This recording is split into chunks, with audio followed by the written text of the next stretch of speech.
Hello, everybody. Gary Laubach, John Leone behind the mic, and that tells us only one thing. This is not a football. This is a basketball, and we're going to preview the basketball teams. We'll start with the women on this behind the mic segment. We'll have another one on the men. John, 5 years now for Kia Damon Olsen. She is in the groove. She's ready to go. I had a chance to chat with her earlier. Two big losses, though. Drew Freeland, Natalie Kukowski, and then Sydney Sabino off the bench. So you lose three. It seems to always be the case, but real quality there. There's no question about it. And you know, Gary, it could be a double-edged sword. I had a chance to talk to Kia just a little bit, and there's no, you don't replace a Natalie Kukowski, Right. her numbers, and the energy that a Drew Freeland brings. But there were times last year when you and I both thought that maybe this team leaned on Natalie a little too much, and Natalie tried to do a little too much. I think the glass half full scenario for Kia is that there are some newcomers, and there are some folks who played a lot last year that are ready to step up and as a group collectively fill that void. Yeah, I think we can honestly say there's 3.5 starters back. Jess Booth is back, Naomi Gampo, Nicole Johnson, Michaela Andrews. That gives you a nice nucleus to start with. You don't have the center presence that you had with Natalie, but we know Kia loves to run, and this team maybe will be able to run a little bit more if they can get rebounds. There you go. Great minds think alike. I was just thinking about that. Well, anyway,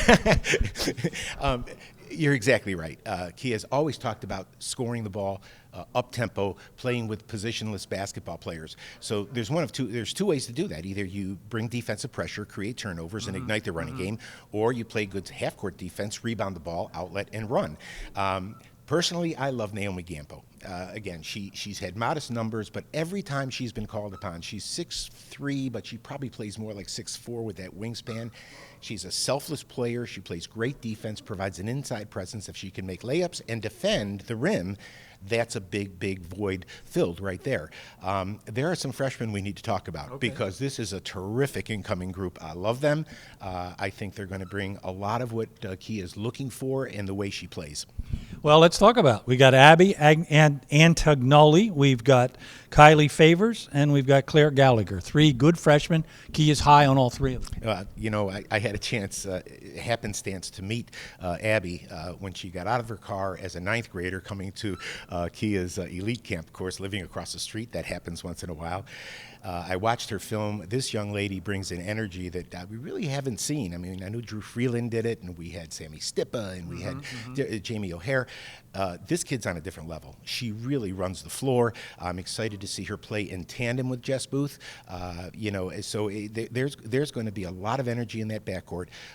You know, Claire is just an all-around player. She's about, maybe 6 foot. They list her at 5'11". Mom played at Stanford. She's been going to Stanford's camp all her life. She's grown up around the game. She brings a high basketball IQ and a complete skill set. So there's no question. And, of course, our third one, help me out here with Kylie is a catch-and-shoot player. I mean, in her highlight film, I mean, she was just catching it and shooting it, and a great spot-up jump shooter. If there's an area where there's some concern because we haven't proven whether we can or cannot do it yet is outside shooting. That's an area where we really need to improve. I like the fact that they're going to be able to run, maybe get some layups, but we still need some good outside shooting.